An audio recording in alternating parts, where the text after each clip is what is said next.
जय हिंद दोस्तों, बहुत बहुत स्वागत करते हैं आपका आपके ही कार्यक्रम में। और कार्यक्रम का नाम तो आपको पता ही है, कुछ भी पन्ने फ्रॉम यादों की किताब। और मैं आपकी होस्ट, आपकी दोस्त आरजे नौमिता। दिल्ली में क्या सभी जगह बारिश हो रही है, कभी गर्मी हो जाती है, कभी सर्दी। मौसम तो हमसे बेवफाई कर रहा है, कभी प्यार दिखाता है और कभी गुस्सा। उसके इसी अंदाज की वजह से भाई मेरा तो गला ख़राब हो रखा है, लेकिन फिर भी मुझे आप लोगों से ज़्यादा प्यार है। इसीलिए मैं आप लोगों के लिए इस बार एक और नई कहानी लेकर आई हूँ। और इस बार की कहानी का नाम है पूरे चांद की रात। तो आइए दोस्तों, शुरू करते हैं। बिना समय को गवाए हुए आज की कहानी शुरू करते हैं, पूरे चांद की रात। आइए दोस्तों, शुरू करते हैं इस कहानी को। इस कहानी को लिखा है हिंदी उर्दू के मशहूर लेखक किशन चंद्र जी ने। अप्रैल का महीना था। बादाम की डालियां फूलों से लद गई थी और हवा में बर्फीली खुनकी के बावजूद बाहर की लताफत आ गई थी। बुलंद बाला तंगों के नीचे मखमली दूब पर कहीं कहीं बर्फ के टुकड़े सफेदा फूलों की तरह खिले हुए नजर आ रहे थे। अगले माह तक ये सफ़ेद फूल इसी धूप में जज्ब हो जाएंगे और धूप का रंग गहरा सब्ज हो जाएगा और बादाम की शाखों पर हरे हरे बादाम पुखराज के नगीनों की तरह झिलमिलाएंगे। और इस झील के पुल के पार पगडंडी की खाक मुलायम भेड़ों की जानी पहचानी बहा बहा से झंझना उठेगी। और फिर इन बुलंदो बाला तंगों के नीचे चरवाहे भेड़ों के जिस्मों से सर्दियों की पली हुई मोटी मोटी गफ ऊन गर्मियों में कुतरते जाएंगे और गीत गाते जाएंगे। लेकिन अभी अप्रैल का महीना था। अभी तंगों पर पत्तियां न फूटी थी, अभी पहाड़ों पर बर्फ का कोहरा था, अभी पगडंडी का सीना भेड़ों की आवाज से गूंजा ना था, अभी संभल की झील पर चिराग रोशन ना हुए थे। झील का गहरा सब्ज पानी अपने सीने के अंदर उन लाखों रुपयों को छुपाए बैठा था, जो बाहर की आमाद पर एकाएक सतह पर एक मासूम और बेलोस हंसी की तरह खिल जाएंगे। पुल के किनारे किनारे बादाम के पेड़ शाखों पर शगुफे चमकने लगे थे। अप्रैल में जमिस्तान की आखिरी शब में जब बादाम के फूल जागते हैं और बाहर के नकीब बनकर झील के पानी में अपनी किश्तियाँ तैराते हैं, फूलों के नन्हे नन्हे शिकारे सतह पर रक्सा उलर्जा बाहर की आमद के मुंतज़िर हैं। फूलों के नन्हे नन्हे शिकारे सतह आप पर पुल के जंगले का सहारा लेकर एक अरसे से मैं उसका इंतज़ार कर रहा था। सहपहर ख़त्म हो गई, शाम आ गई। झील वलर को जाने वाले हाउस बोट पुल की संगलखी मेहराबों के बीच में से गुजर गए और अब वो उफुक की लकीर पर कागज़ की नाव की तरह कमज़ोर और बेबस नज़र आ रहे थे। शाम का किरमजी रंग आसमान के इस किनारे से उस किनारे तक फैलता गया और किरमजी से सुरमई और सुरमाई से स्याही होता गया। हता कि बादाम के पेड़ों की कतार की ओट में पगडंडी भी सो गई और फिर रात के सन्नाटे में पहला तारा किसी मुसाफिर के गीत की तरह चमक उठा। हवा की खुनकी तेज तर होती गई और नथने उसके बर्फीले लम्स से सुन्न हो गए। और फिर चांद निकल आया और फिर वो आ गई, तेज तेज कदमों से चलती हुई, बल्कि पगडंडी के ढलान पर दौड़ती हुई। वो बिल्कुल मेरे करीब आके रुक गई। उसने आहिस्ते से कहा, हाय। उसकी सांस तेजी से चल रही थी, फिर रुक जाती, तेजी से चलने लगती।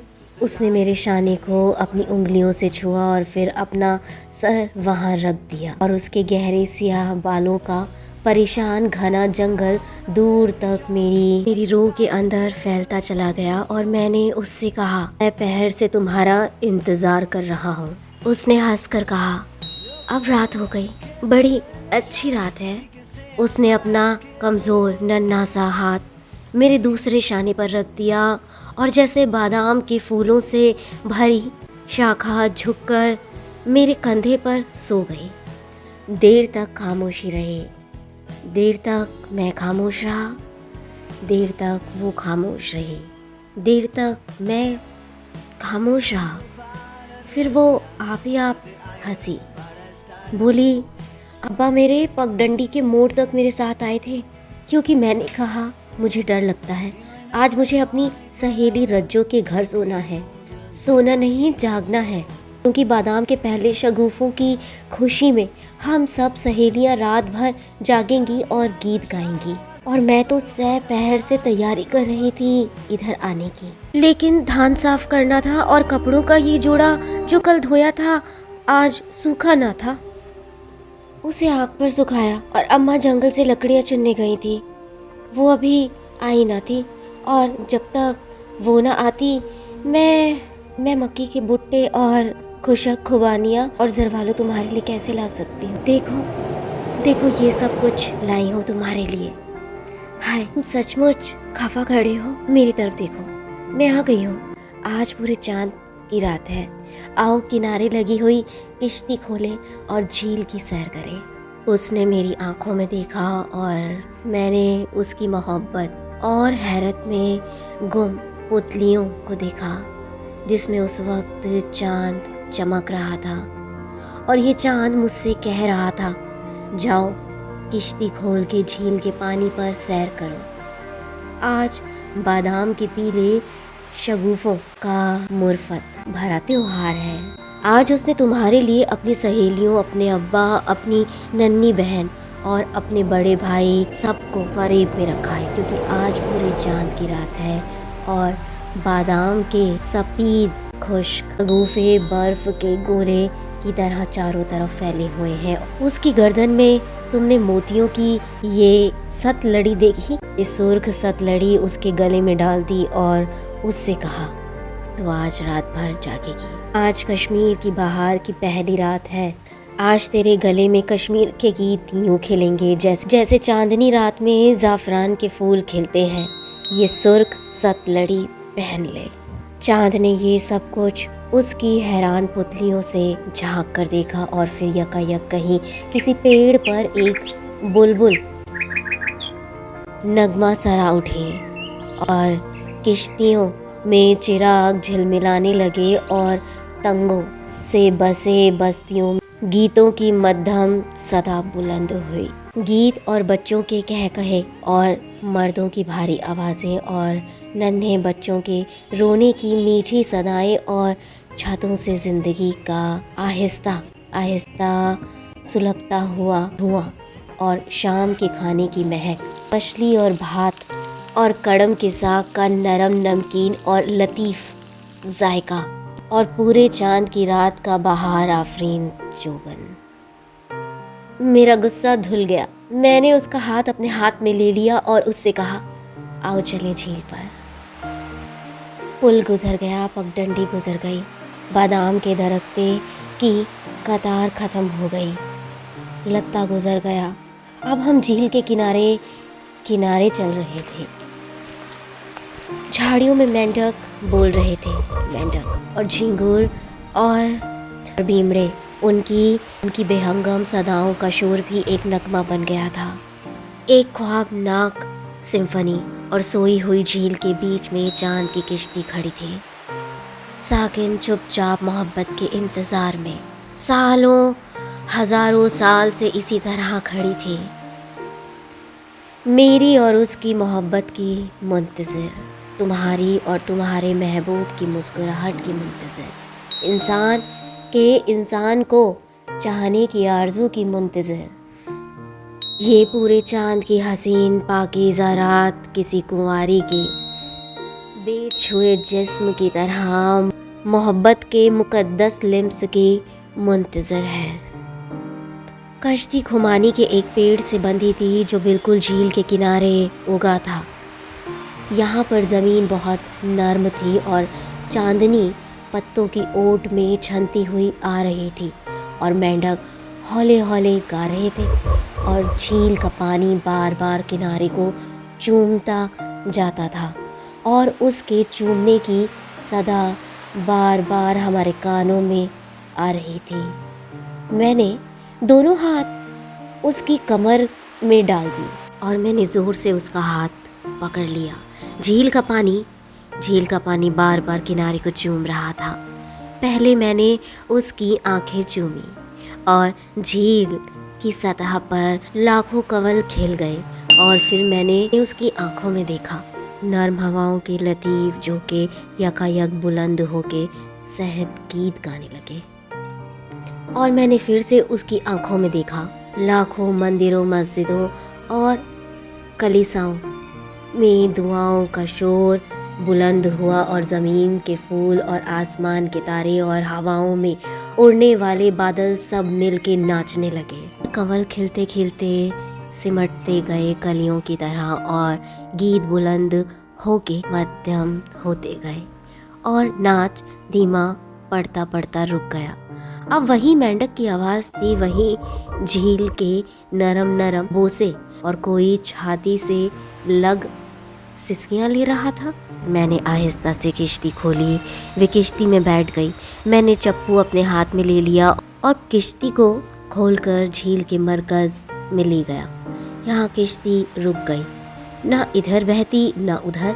मैंने चप्पू उठाकर किश्ती में रख दिया। उसने पोटली खोली, उसमें से जरवालों निकाल कर मुझे दिया, खुद भी खाने लगी। जरवालों खुश्क थे और खट्टे मीठे। वे बोली, ये पिछली बार के हैं। मैं जरवालों खा रहा था और उसकी तरफ देख रहा था। वो आहिस्ता से बोली, पिछली बहार में तुम न थे। पिछली बहार में मैं ना था और जरवालों के पेड़ फूलों से लद गए थे और ज़रा सी शाह खिलने पर फूल टूट कर सतह ज़मीन पर मोतियों की तरह बिखर जाते थे। पिछली बहार में मैं ना था और जरवालों के पेड़ फलों से लदे फंदे थे। सब्ज सब्ज जरवालों, सख्त खट्टे जरवालों जो नमक मिर्च लगाकर खाए जाते थे और ज़बान सी सी करती थी और नाक बहने लगती थी और फिर भी खट्टे जरवाले खाए जाते थे। पिछली बहार में मैं ना था और ये सब्ज सब्ज जरवालों तक के पीले और सुनहरे और खुर्क होते गए और डाल डाल में शगुफे झूम रहे थे और मुसरत भरी आंखें, चमकती हुई मासूम आंखें उन्हें झूमता हुआ देखकर रक्सा सा करने लगती। पिछली बहार में मैं ना था और सुर्ख जरवालों सूरत हाथों ने इकट्ठे कर लिए, खूबसूरत लंबे, और उन्हें अपनी घर की छत पर ले जाकर सूखने के लिए रख दिया कि जब ये जरवाले सूख जाएंगे, जब एक बहार गुजर जाएगी और दूसरी बहार आने को होगी, तो मैं आऊँगा और उनकी लज्जत से लुफ्त अंदोज हो सकूँगा। जरवालों खा के हमने खुश्क खुमानियाँ खाई। खुमानी पहले तो बहुत मीठी मालूम ना होती, मगर जब दहन के लुआब में घुल जाती तो शहद और शक्कर सब मज़ा देने लगती। नर्म नर्म बहुत मीठी है ये, मैंने कहा।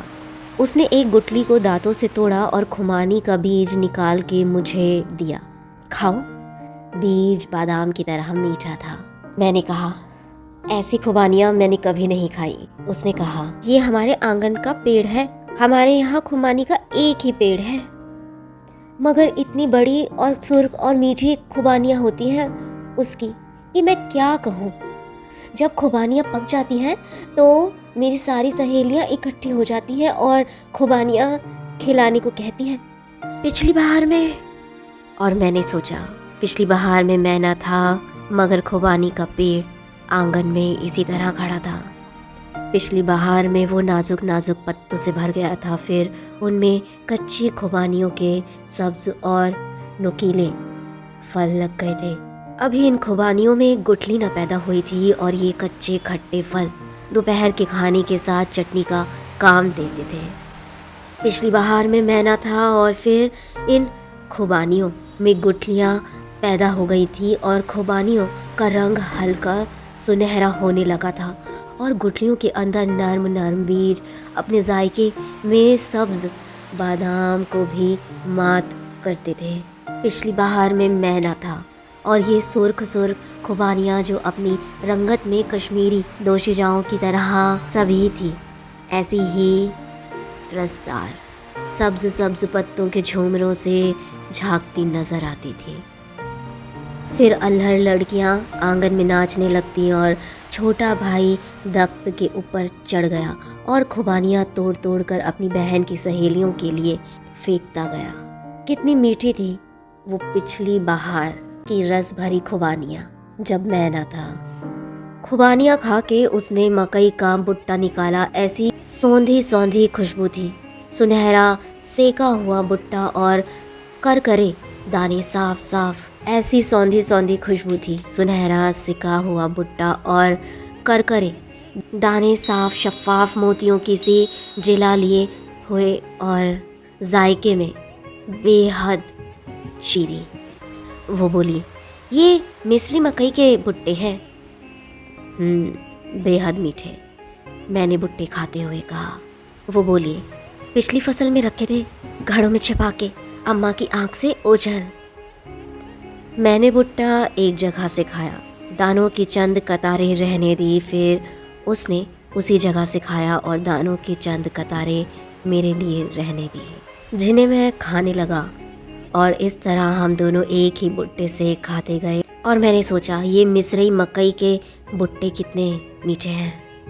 ये पिछली फसल के भुट्टे जब तू थी लेकिन मैं ना था, जब तेरे बाप ने हल चलाया था, बीज बोए थे, बादलों ने पानी दिया था, जमीन ने सब्ज सब्ज रंग के छोटे छोटे पौधे उगाए थे जिसमें तूने निलाई की थी। फिर पौधे बड़े हो गए और उनके सर पर सरियां निकल आई थी और हवा में झूमने लगी थी और तू मकई के पौधों पर हरे हरे भुट्टे देखने जाती थी जब मैं ना था।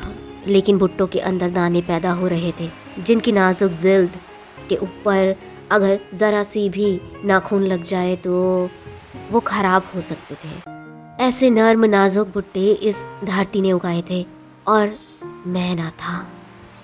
और ये भुट्टे जवान और तवान हो गए और उनका रस पुख्ता हो गया, पुख्ता और सख्त। अब नाखून लगने से कुछ ना होता था, अपने नाखून के टूटने का एहतिमाल था। भुट्टों की मूछें जो पहले पीली थी अब सुनहरी और आखिर में स्याही माइल होती गई। मकई के भुट्टों का रंग ज़मीन की तरह भूरा होता गया। मैं जब भी न आया था और फिर खेतों में खलियान लगे और खलियानों में बैल चले और भुट्टों से दाने अलग हो गए और तूने अपनी सहेलियों के साथ मोहब्बत के गीत गाए और थोड़े से भुट्टे छुपा के और सेक के अलग रख दिए। जब मैं ना था धरती थी, तख्लीक थी, मोहब्बत के गीत थे, आग पर सिके हुए भुट्टे थे, लेकिन मैं ना था। मैंने मसरत से उसकी तरफ देखा और कहा, आज पूरे चांद की रात को जैसे हर बात पूरी हो गई, कल तक पूरी ना थी, आज पूरी है। मैंने कहा, मैं तुम्हारा हाथ पकड़ लूँ? वो बोली, कश्ती डूब जाएगी तो फिर क्या करें? मैंने पूछा। वो बोली, डूब जाने दो। पूरे चांद की वो रात मुझे अब तक नहीं भूलती। मेरी उम्र 70 बरस के करीब है, लेकिन वो पूरे चांद की रात मेरे जहन में इस तरह चमक रही है जैसे अभी वो कल आई थी। ऐसी पाकीज़ा मोहब्बत मैंने आज तक नहीं की होगी। वो जादू, वो कुछ और ही था जिसने पूरे चांद की रात को हम दोनों को एक दूसरे से यूँ मिला दिया कि वो फिर घर नहीं गई। उसी रात मेरे साथ भाग आई और हम 5-6 दिन मोहब्बत में खोए हुए बच्चों की तरह इधर उधर जंगलों के किनारे, नदी नालों पर, अखरोटों के साए तले घूमते रहे, दुनियाओं माफिया से बेखबर। फिर मैंने उसी झील के किनारे एक छोटा सा घर खरीद लिया और हम दोनों उसी पर रहने लगे। कोई 1 महीने के बाद मैं श्रीनगर गया और उससे ये कह कर गया कि तीसरे दिन लौट आऊँगा। तीसरे दिन लौट आया तो क्या देखता हूँ कि वो एक नौजवान से घुल मिल के बातें कर रही है। वो दोनों एक ही रकाबी में खाना खा रहे थे। एक दूसरे के मुंह में निवाले डालते जाते हैं और हंसते जाते हैं। मैंने उन्हें देख लिया, लेकिन उन्होंने मुझे नहीं देखा और मैंने सोचा कि ये पिछली बहार या उससे भी पिछली बहार का महबूब है जब मैं ना था, और फिर शायद और आगे भी कितनी ही ऐसी बहारें आएंगी, कितनी ही पूरे चांद की रातें जब मोहब्बत एक फ़ाहिशा औरत की तरह बेकाबू हो जाएगी और उरियां होके रक्स करने लगेंगी। आज तेरे घर में खिज़ा आ गई है जैसे हर बहार के बाद आती है। अब तेरा यहाँ क्या काम, इसीलिए मैं ये सोचकर उनसे मिले बगैर ही वापस चला गया और फिर अपनी पहली बहार से कभी नहीं मिला। और अब मैं 48 बरस के बाद लौट कर आया हूँ। मेरे बेटे मेरे साथ हैं। मेरी बीवी मर चुकी है, लेकिन मेरे बेटे की बीवियाँ और उनके बच्चे मेरे साथ हैं और हम लोग सैर करते करते झील के किनारे आ निकले हैं। और अप्रैल का महीना है और दोपहर से शाम हो गई है और मैं देर तक पुल के किनारे खड़ा बादाम के पेड़ की कतारें देखता जाता हूँ। हवा में सफ़ेद शगुफों के गुच्छे लहराते हैं और पगडंडी की खाक में से किसी के जाने पहचाने कदमों की आवाज़ सुनाई नहीं देती। एक हसीन दोशीजा लड़की हाथों में एक छोटी सी पोटली दबाए पुल से भागती हुई गुजर जाती है और मेरा दिल धक से रह जाता है। दूर पार तंगों में परे बस्ती में कोई बीवी अपने अपने खाविंद को आवाज़ दे रही है। वो उसे खाने पर बुला रही है। कहीं से एक दरवाज़ा बंद होने की सदा आती है और एक रोता हुआ बच्चा यकायक चुप हो जाता है। छतों से धुआं निकल रहा है और परिंदे शोर मचाते हुए एकदम दरख्तों की घनी शाखों में से अपने पर फड़फड़ाते हैं और फिर एकदम चुप हो जाते हैं। ज़रूर कोई मांझी गा रहा है और उसकी आवाज़ गूंजती उफ़क़ के उस पार गुम होती जा रही है। मैं पुल को पार करके आगे बढ़ता हूँ। मेरे बेटे और उनकी बीवियाँ और बच्चे मेरे पीछे आ रहे हैं। वो अलग अलग टोलियों में बटे हुए हैं। यहाँ पर बादाम के पेड़ों की कतार ख़त्म हो गई, तल्ला भी ख़त्म हो गया। झील का किनारा है, ये खुबानी का दरख्त है, लेकिन कितना बड़ा हो गया। ये कश्ती है, मगर क्या ये वही कश्ती है? सामने वो घर है, मेरी पहली बहार का घर, मेरी पूरे चांद की रात की मोहब्बत। घर में रोशनी है, बच्चों की सदाएं हैं। कोई भारी आवाज़ में गाने लगता है, कोई बुढ़िया उसे चीख कर चुप करा देती है। मैं सोचता हूँ आधी सदी हो गई, मैंने इस घर को नहीं देखा। देख लेने में क्या हर्ज है, आखिर मैंने उसे खरीदा था। देखा जाए तो मैं अभी तक उसका मालिक हूँ। देख लेने में हर्ज ही क्या है। मैं घर के अंदर चला जाता हूँ। बड़े अच्छे प्यारे बच्चे हैं। एक जवान औरत अपने खाविंद के लिए रकाबी में खाना रख रही है। मुझे देखकर ठिठक जाती है। दो बच्चे लड़ रहे थे, मुझे देखकर हैरत से चुप हो जाते हैं। बुढ़िया जो अभी गुस्से में डांट रही थी के पास आकर खड़ी हो जाती है। कहती है, कौन हो तुम? मैंने कहा, ये घर मेरा है। वो बोली, तुम्हारे बाप का है? मैंने कहा, मेरे बाप का नहीं, मेरा है। कोई 48 साल हुए मैंने इसे खरीदा था। बस इस वक्त तो यूं ही इसे देखने चला आया। आप लोगों को निकालने के लिए नहीं आया हूँ। ये घर तो बस समझिए अब आप ही का है। मैं ये कहकर लौटने लगा। बुढ़िया की उंगलियां सख्ती से थम पर जम गई। उसने सांस जोर से अंदर खींचा। बोली, तो तुम हो? इतने बरस बाद कोई कैसे पहचाने? हमसे लगी देर तक खामोश खड़ी रही। मैं नीचे आंगन में चुपचाप खड़ा उसे देखता रहा। फिर वो आप ही आप हंस दी। आओ, मैं तुम्हें अपने घर के लोगों से मिलाऊं। देखो, ये मेरा बड़ा बेटा, ये इससे छोटा है। ये बड़े बेटे की बीवी है, ये मेरा बड़ा पोता है। सलाम करो बेटा, ये पोती है, ये मेरा खाविंद है। उसे जगाना नहीं, परसों से उसे बुखार आ रहा है, सोने दो उसे। वो बोली, तुम्हारी क्या खातिर करूं? मैंने दीवार पर खूंटे से टंगे हुए मकई के भुट्टों को देखा। सिके हुए भुट्टे, सुनहरे मोतियों के से शफाफ दाने। हम दोनों मुस्कुरा दिए। वो बोली, मेरे तो बहुत से दांत झड़ चुके हैं, जो भी हैं वो भी काम नहीं करते। मैंने कहा, हाँ यही हाल मेरा भी है, भुट्टा ना खा सकूंगा।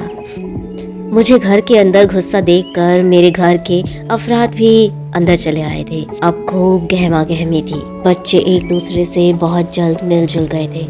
हम दोनों आहिस्ता आहिस्ता बाहर चले गए, आहिस्ता आहिस्ता झील के किनारे चलते गए। वो बोली, मैंने 6 बरस तुम्हारा इंतज़ार किया, तुम उस रोज़ क्यों नहीं आए? मैंने कहा, मैं आया था, मगर तुम्हें किसी दूसरे नौजवान के साथ देखकर वापस चला गया था। क्या कहते हो? वो बोली, हाँ, तुम उसके साथ खाना खा रही थी एक ही रकाबी में, और वो तुम्हारे मुंह में और तुम उसके मुंह में लुक़मे डाल रही थी। वो एकदम चुप हो गई, फिर ज़ोर ज़ोर से हंसने लगी। क्या हुआ? मैंने हैरान होकर पूछा। अरे वो तो मेरा सगा भाई था। ज़ोर ज़ोर से हंसने लगी और बोली, वो मुझसे मिलने आया था। उसी रोज़ तुम भी आने वाले थे। वो वापस जा रहा था, मैंने उसे रोक लिया कि तुमसे मिल के जाए, फिर तुम आए ही नहीं। फिर वो एकदम संजीदा हो गई। 6 बरस मैंने तुम्हारा इंतज़ार किया।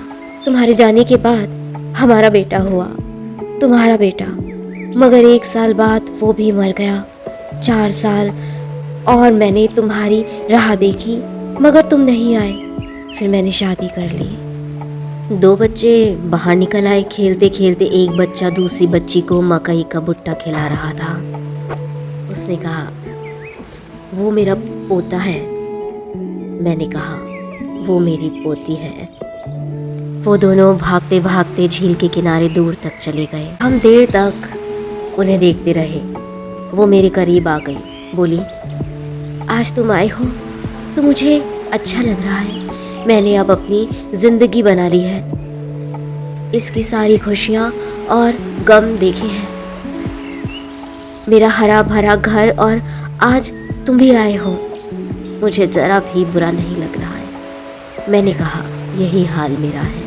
सोचा था ज़िंदगी भर तुम्हें नहीं मिलूँगा, इसीलिए इतने बरस इधर कभी नहीं आया। अब आया हूँ तो ज़रा रत्ती भर भी बुरा नहीं लग रहा।